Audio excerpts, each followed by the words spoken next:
ఏ జన్మకి గమ్యమో తెలిసేది కాలానికే, ఏ పువ్వు ఏ పూజకో తెలిసేది దైవానికే.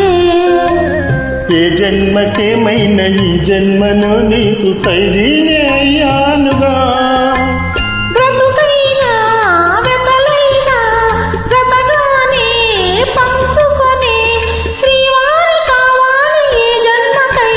తెలియని రాగం పలికింది తీయని భావనలు, మనసే జ్యోతిగా వెలిగింది మమతల కోవెలలో, ఈ మమతల కోవెలలో.